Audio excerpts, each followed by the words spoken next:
আকাশবাণী আগরতলা। স্থানীয় সংবাদ পড়ছি রাহুল চন্দ্রলোধ। এখনকার বিশেষ বিশেষ খবর হল, মুখ্যমন্ত্রী অধ্যাপক ডাক্তার মানিক সাহা বলেছেন, জনগণের সার্বিক উন্নয়নে সরকার দায়বদ্ধ। সুপ্রিম কোর্ট আজ ভারতের নির্বাচন কমিশন পরিচালিত এসআইআর এর বৈধতা বহাল রেখেছে। মিশন কুইন আনারস ত্রিপুরা প্রকল্প আজ থেকে চালু হয়েছে। খেলো ধর্মনগর 2026-এর বিজয়ীদের মধ্যে আগামী 30শে মে পুরস্কার বিতরণ করা হবে। এবারে বিস্তারিত সংবাদ। নতুন দিল্লিতে দলের কেন্দ্রীয় কার্যালয়ে বিজেপির সর্বভারতীয় সভাপতি নীতিন নবীনের সাথে এক উচ্চ পর্যায়ের বৈঠকে মিলিত হলেন ত্রিপুরার মুখ্যমন্ত্রী অধ্যাপক ডাক্তার মানিক সাহা। এই বৈঠকে ত্রিপুরার সাম্প্রতিক রাজনৈতিক পরিস্থিতি এবং সাংগঠনিক বিভিন্ন গুরুত্বপূর্ণ বিষয় নিয়ে বিস্তারিত আলোচনা হয়। সামাজিক মাধ্যমে মুখ্যমন্ত্রী জানান, ত্রিপুরার বিভিন্ন সাংগঠনিক বিষয় এবং সাম্প্রতিক ঘটনাবলী নিয়ে ফলপ্রসূ আলোচনা হয়েছে। দলের সংগঠনকে আরও শক্তিশালী করতে এবং জনগণের সার্বিক উন্নয়নে সরকার দায়বদ্ধ। আগামীকাল রাজ্যীয় ঈদ-উজ-জোহা উদযাপিত হবে। মুসলিম ধর্মাবলম্বীরা এই দিবস উদযাপন নিয়ে ব্যাপক প্রস্তুতি নিয়েছে। ঈদ-উজ-জোহা উপলক্ষে আগরতলায় গেদু মিয়া মসজিদ সাজিয়ে তোলা হয়েছে। মসজিদের ইমাম মৌলানা আসাউদ্দিন আজ জানিয়েছেন, আগামীকাল সকাল 8:30 ঈদের নামাজ অনুষ্ঠিত হবে। ঈদ-উজ-জোহা উপলক্ষে মুখ্যমন্ত্রী অধ্যাপক ডাক্তার মানিক সাহা এক শুভেচ্ছা বার্তায় জানিয়েছেন, ঈদ-উজ-জোহা হচ্ছে ত্যাগ, তিতিক্ষা, আত্মশুদ্ধি ও মানবতার এক পবিত্র উৎসব। আত্মশুদ্ধি ও ত্যাগের মহান আদর্শের মধ্য দিয়ে ঈদ উদযাপনের এই লগ্নে রচিত হয় পারস্পরিক সৌহার্দ্য। ঈদ-উজ-জোহা উপলক্ষে মুখ্যমন্ত্রী রাজ্যের সর্বস্তরের জনগণের সুস্বাস্থ্য, সুখ ও সমৃদ্ধি কামনা করেছেন। সুপ্রিম কোর্ট আজ ভারতের নির্বাচন কমিশন পরিচালিত ভোটার তালিকার বিশেষ নিবিড় সংশোধনী বা এসআইআর এর বৈধতা বহাল রেখেছে। সুপ্রিম কোর্ট পর্যবেক্ষণ করেছে যে এসআইআর এর অবাধ ও সুষ্ঠু নির্বাচনের সাংবিধানিক আবশ্যকতাকে এগিয়ে নিয়ে যায়। আজ সুপ্রিম কোর্ট রায় দিয়েছে যে 1950 সালের জনপ্রতিনিধিত্ব আইনের 324 ধারা এবং এর অধীনে প্রণীত বিধিমালা অনুসারে এসআইআর পরিচালনা করার ক্ষমতা নির্বাচন কমিশনের রয়েছে। প্রধান বিচারপতি সূর্যকান্ত এবং বিচারপতি জয়মাল্য বাগচিকে নিয়ে গঠিত একটি বেঞ্চ রিট পিটিশনগুলির শুনানির পর এই রায় ঘোষণা করেন। নেট ইউজি পরীক্ষার প্রশ্নপত্র ফাঁস মামলায় কেন্দ্রীয় তদন্ত সংস্থা সিবিআই আরও 2জন অভিযুক্তকে গ্রেফতার করেছে। এই নিয়ে মামলায় মোট গ্রেফতারের সংখ্যা দাঁড়াল 13। সিবিআই সূত্রে জানা গেছে, ধৃত ব্যক্তিদের মধ্যে লাতুরের চিকিৎসক ডাক্তার মনোজ শিরুরে অন্যতম। তদন্তে উঠে এসেছে, তিনি অভিযুক্ত পিভি কুলকার্নির কাছ থেকে রসায়নের প্রশ্ন সংগ্রহ করে 3জন ছাত্রকে সরবরাহ করেছিলেন। এদের মধ্যে এক কোচিং সেন্টারের মালিকের ছেলেও রয়েছে। অন্যদিকে আরেক অভিযুক্ত তেজস হর্ষদ কুমার সাহ পুনের একটি কোচিং সেন্টারের পদার্থবিদ্যার শিক্ষক।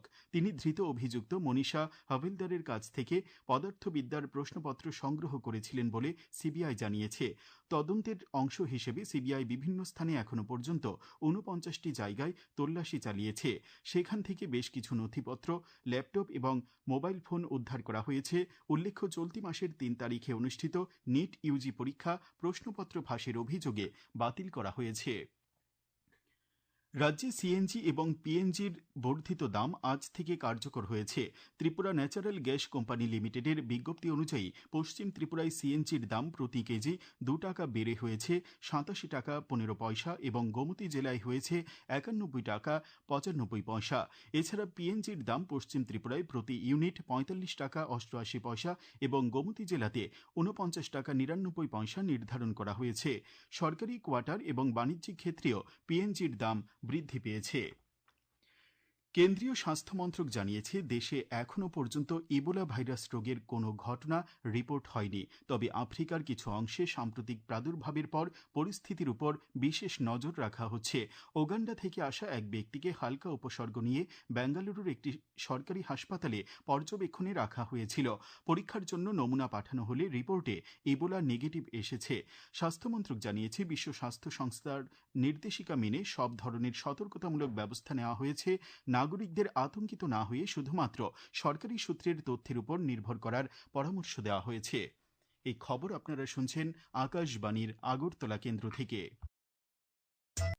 রাজ্যের বিখ্যাত জিআই স্বীকৃত কুইন আনারসকে বিশ্বের দরবারে পৌঁছে দিতে কেন্দ্র ও রাজ্য সরকারের যৌথ উদ্যোগে 236 কোটি টাকার মিশন কুইন আনারস ত্রিপুরা প্রকল্প আজ থেকে চালু হয়েছে।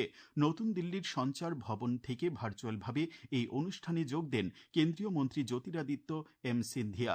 মুখ্যমন্ত্রী অধ্যাপক ডাক্তার মানিক সাহা এই অনুষ্ঠানে বলেন, জিআই ট্যাগযুক্ত কুইন আনারসের সাহায্যে এই বহুমুখী উদ্যোগ প্রক্রিয়াকরণ পরিকাঠামোকে আরও শক্তিশালী করবে, শক্তিশালী বাজার সংযোগ তৈরি করবে এবং রাজ্যের গর্ব আনারসকে একটি বৈশ্বিক ব্র্যান্ডে উন্নীত করবে।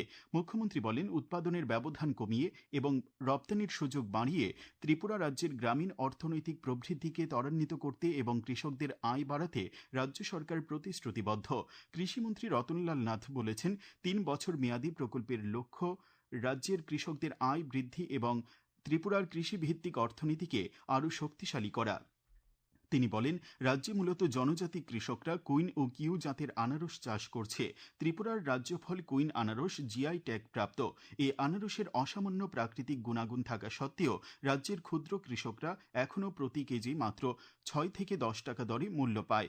প্রক্রিয়াজাত বা রপ্তানির মানের কুইন আনারস দেশীয় ও আন্তর্জাতিক বাজারে প্রতি কেজি 80 থেকে 150 টাকা পর্যন্ত বিক্রি হতে পারে। কুইন আনারস 2018 সাল থেকে এখনো পর্যন্ত দুবাই, কাতার, ওমান, বাংলাদেশে এবং ক্যানে সংরক্ষিত আনারস জার্মানি ও রাশিয়ায় রপ্তানি করা হয়েছে। তিনি বলেন, মিশন কুইন আনারস প্রকল্পে 236 কোটি টাকার মধ্যে রাজ্য সরকার দেবে 20 কোটি টাকা, ডোনার মন্ত্রক 145 কোটি টাকা, কৃষি মন্ত্রক 30 কোটি টাকা, খাদ্য প্রক্রিয়াকরণ শিল্প মন্ত্রক দেবে 25 কোটি টাকা। প্রধানমন্ত্রী নরেন্দ্র মোদীর পৌরোহিত্যে অর্থনৈতিক বিষয় সংক্রান্ত মন্ত্রিসভা কমিটি গণবন্টন ব্যবস্থায় সক্রিয়তার মাধ্যমে রেশন পরিবহন ও আয় ব্যবস্থাপনায় সহায়তা প্রকল্প সার্থক পিডিএসকে একটি সমন্বিত প্রকল্প হিসেবে অব্যাহত রাখার অনুমোদন দিয়েছে। এই প্রকল্পটি 2031 সালের 31 মার্চ পর্যন্ত চালু থাকবে। এই প্রকল্পে কেন্দ্রের অংশ হিসেবে 25,530 কোটি টাকা বরাদ্দ করা হয়েছে। খোয়াই মহকুমার অধীন কল্যাণপুর থানার পুলিশ ও গোয়েন্দা সংস্থা বাগান বাজারে এক অভিযান চালিয়ে কার্তিক দেবনাথ নামে এক শিক্ষকের কাছ থেকে প্রায় 22,600 মূল্যের ভারতীয় জাল টাকা উদ্ধার করেছে। খোয়াই জেলার অতিরিক্ত পুলিশ সুপার জাস্টিন জোসেফ জানিয়েছেন, অভিযুক্ত কার্তিক দেবনাথকে গ্রেফতার করা হয়েছে। প্রধানমন্ত্রী নরেন্দ্র মোদী আগামী 31 মে রবিবার সকাল 11টায় আকাশবাণীর মন কি বাত অনুষ্ঠানে দেশ বিদেশের জনগণের সঙ্গে মতবিনিময় করবেন। এটি হবে মন কি বাতের 134তম পর্ব। প্রধানমন্ত্রী জনগণকে তাদের সুচিন্তিত চিন্তাভাবনা মন কি বাতে জানানোর আহ্বান জানিয়েছেন। মাই গভ ওপেন ফোরামে এবং নরেন্দ্র মোদী অ্যাপে জনগণ তাদের মতামত পাঠাতে পারবেন। এছাড়াও টোল ফ্রি নাম্বার 1800-117800 নম্বরে কল করে হিন্দি বা ইংরেজিতে মতামত রেকর্ড করানো যাবে। তাছাড়া 1922 নম্বরে মিস কল দিয়ে যে লিঙ্ক পাওয়া যাবে তাতেও মতামত জানানো যাবে। ফোন লাইন এই মাসের 29 তারিখ পর্যন্ত খোলা থাকবে। খেলো ধর্মনগর 2026-এর বিজয়ীদের মধ্যে আগামী 30 মে পুরস্কার বিতরণ করা হবে। আজ ধর্মনগর পুর পরিষদের চেয়ারপারসন মিতালি রানী দাস সেন এক সাংবাদিক সম্মেলনে এই খবর জানান। তিনি জানান, খেলো ধর্মনগর 2026-এ মোট 43টি ইভেন্ট সফলভাবে সম্পন্ন হয়েছে। সাংবাদিক সম্মেলনে বক্তব্য রাখেন বিধায়ক জওহর চক্রবর্তী। আগামী 24 ঘণ্টায় রাজ্যের পশ্চিম, ধলাই, ঊনকোটি, খোয়াই, উত্তর ও দক্ষিণ জেলায় বজ্রবিদ্যুৎ সহ ভারী বৃষ্টিপাতের সম্ভাবনা জারি করেছে আবহাওয়া দপ্তর। আগামীকাল দিনের সর্বোচ্চ তাপমাত্রা 27 ডিগ্রি সেলসিয়াস এবং সর্বনিম্ন 22 ডিগ্রি সেলসিয়াসের কাছাকাছি থাকতে পারে। আজ দিনের সর্বোচ্চ তাপমাত্রা ছিল 25.6 ডিগ্রি সেলসিয়াস এবং সর্বনিম্ন 21.1 ডিগ্রি সেলসিয়াস। বিকেল 5:30 পর্যন্ত আগরতলায় বৃষ্টিপাতের পরিমাণ 47.6 মিলিমিটার। শেষ করার আগে খবরের বিশেষ অংশগুলি আরেকবার পড়ছি। মুখ্যমন্ত্রী অধ্যাপক ডাক্তার মানিক সাহা বলেছেন, জনগণের সার্বিক উন্নয়নে সরকার দায়বদ্ধ। সুপ্রিম কোর্ট আজ ভারতের নির্বাচন কমিশন পরিচালিত এসআইআর-এর বৈধতা বহাল রেখেছে। মিশন কুইন আনারস ত্রিপুরা প্রকল্প আজ থেকে চালু হয়েছে। খেলো ধর্মনগর 2026-এর বিজয়ীদের মধ্যে আগামী 30 মে পুরস্কার বিতরণ করা হবে। স্থানীয় সংবাদ আজকের মতো এখানেই শেষ হলো। পরবর্তী বাংলা স্থানীয় সংবাদ প্রচারিত হবে আগামীকাল সকাল 7টা বেজে 35